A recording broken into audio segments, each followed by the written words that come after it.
I believe storytellers, novelists, screenwriters, all alike have a gift of foresight, like a natural telescopic lens being able to see far out where they can predict what is soon to come. But no matter how many times they try to warn us through their creative works, it seems we always fail to listen or take heed to what they were trying to accomplish. Whether it's movies dealing with artificial intelligence, building robots that are meant to assist us but instead end up turning on us. Movies that deal with the human obsession with science over nature, whether trying to revive species from the past or forward newly discovered ones. And due to our hubris and arrogance, it leads to our tragic downfalls. Gee, the lack of humility before nature that's being displayed here staggers me. Well, I want to hear every viewpoint, I really do. Yeah, don't you see the danger, John, inherent in what you're doing here? Genetic power is the most awesome force the planet's ever seen, but you wield it like a kid that's found his dad's gun. So many themes I could go over of various topics, but one we are damn near on the cups of bringing about are ones dealing with totalitarian and authoritarian societies where you live under constant surveillance. Freedom of speech will be a foreign concept you can't even imagine. Decentralization will be a fantasy rather than thinking it could ever be something brought about. You will own nothing and be happy type of living, with artistic freedom and I would say comedy being the first ones to go.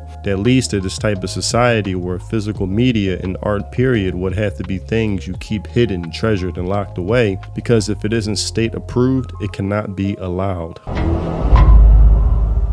Burn it. And one story that tackles this well, where I think many others draw inspiration from, is 1984, with slogans like "War is peace," "Freedom is slavery," and "Ignorance is strength." Fear is freedom! Subjugation is liberation! Contradiction is truth! Those are the facts of this world, and you will all surrender to them!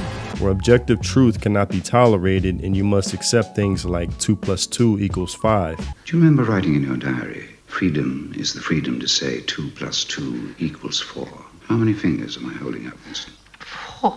And if the party says there are not 4, but 5, then how many? 5. And I'm sure you can draw many parallels to our society today. And there's a joke that goes along with this story. 1984 was supposed to be a warning, not an instruction manual. But now there's one story that is even more imminent coming into actuality, and it's the anime Shimonetta, a boring world where the concept of dirty jokes doesn't exist. And this story takes place in a dystopian future, 2030, we're only a few years away, where, let's say, corn or anything resembling it by the government standards is banned. Any type of risque or sexual language is forbidden. Even things such as lewd, dirty jokes are outlawed. And when I say corn, not just of actual people, but even drawings will be confiscated. Basically, anything that can be perceived as sexual expression will be penalized. And to crack down on this, everyone is forced to wear devices on their necks and wrists to monitor their speech and hand movements to make sure such conduct doesn't take place. And as hilariously absurd this anime is, full of the most wild, edgy humor, it seems we are very close to this type of society. As some of you are aware of, the feminist group full of lonely, nothing to do women, so instead they want to dictate what you're allowed to do, Collective Shout, are indirectly or directly working with the payment processor mafia to crack down on artistic freedom as they see fit. The society where Shimonetta takes place, they would love nothing more than to bring that about. Having absolute control, ridding the world of fun or fictional women characters that they really seem quite jealous of, constantly describing them as having impossibly large breasts, attracting the male gaze. These are the types that are currently getting mad over the Sydney Sweeney ad, relating it to Nazi propaganda. What's that?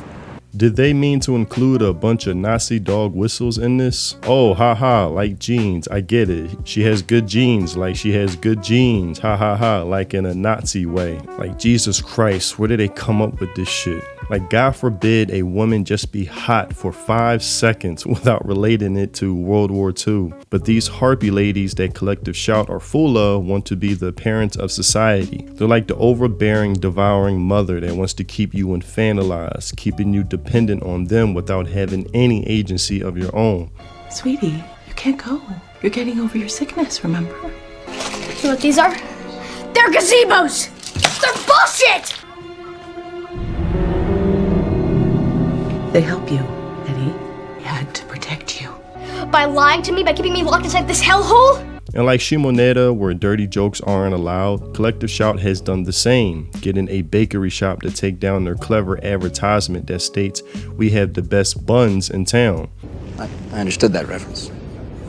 Because sexualized slogans on staff uniforms leaves young employees vulnerable to sexual harassment. Also, trying to get a restaurant to take down their ad promoting ribs with two beautiful women saying we have the best racks in town. Hell yes. And what makes it worse, a percentage was going to a breast cancer fund. But activists don't care about the cause, they only care about their own vanity of self-righteousness. They're like that lady in Harry Potter, head of the Ministry of Magic. Just remember how insufferable and unbearable that witch was. That's what Collective Shout is full of. You're not going to use magic. You will be learning about defensive spells in a secure, risk-free way. It's a reason why these archetypes exist in these stories is because they have real-life examples to draw from. Like the rest of these bitches! And even though they are few in numbers, making nothing but enemies for decades up until this point, all that matter is who is working in tangent with them, which is the payment processors. And as much as I would like to have this settled in the private sector, that may be wishful thinking on my part. As many other commentators pointed out, they should be treated as a utility with some type of regulations because at the moment, they wield unbelievable power that nobody really foresaw being used and abused. It's almost like if they wanted, they could bring about a Shimonetta society overnight, easily, as itch.io even admitted the reasoning for removing their not safe for work content was, in their own words, recently we came under scrutiny from our payment processors regarding the nature of some content hosted on itch.io due to a game titled No Mercy, which was temporarily available on itch.io before being banned back in April. The organization, Collective Shout, launched a campaign against Steam and itch.io, directing concerns to our payment processors about the nature of certain content found on both platforms. And as this user pointed out, to all the people that were cheering on the censorship of Japanese adult content thinking they had a morally superior stance, don't worry, payment processors are slowly coming for your games now too. Thank you! And at this point, this goes beyond ignorance if you can't foresee this. This isn't a decade or so ago where the excuse could be had, I couldn't foresee this happening. Now if you cheer this on thinking it won't come for you, you're not ignorant, you're just retarded. Dumbass. It always starts with an extreme, then the standards of what's considered extreme moves inwards, like walls closing in until there's nothing there. I mean, look at the latest Wu-Chang game with journalists getting upset over the main character and some of her outfits giving it a lower rating just because it attracts the male gaze. With the new Shimonetta principles put in place, that game could be taken down overnight if our payment processors overlords deem it so. And it's always under a guise of Collective Shout saying we're protecting women and children from exploitation, and the credit card saying this is all about brand protection.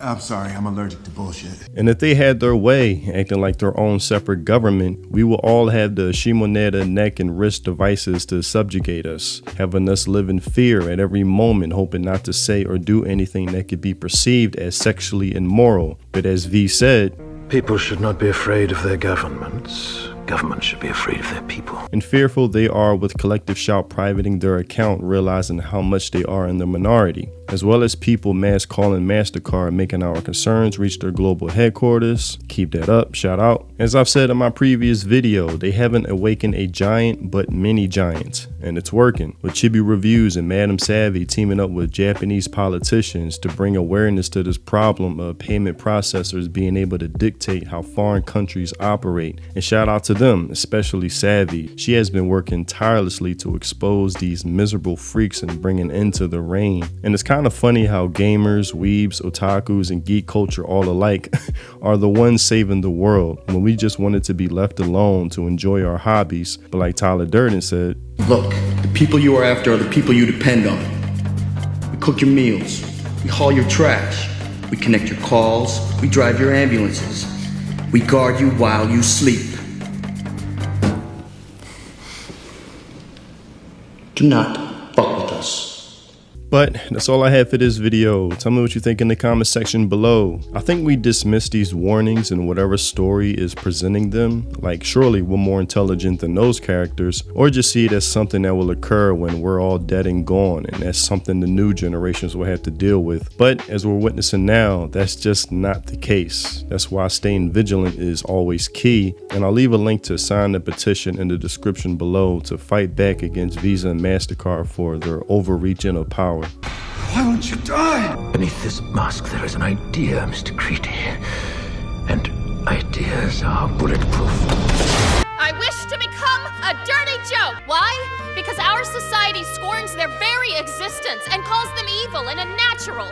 But dirty jokes have a right to exist and be heard, and I have a right to aspire to be one. And if we act rashly, because we're so certain we're right, we'll become no different than those we fight against. The misguided utopians who want a boring world where the concept of dirty jokes doesn't exist. The ramblings of a madwoman. We still have time to cut the broadcast signal before this goes nationwide, right? What's the point of making jokes at all if they have to be clean?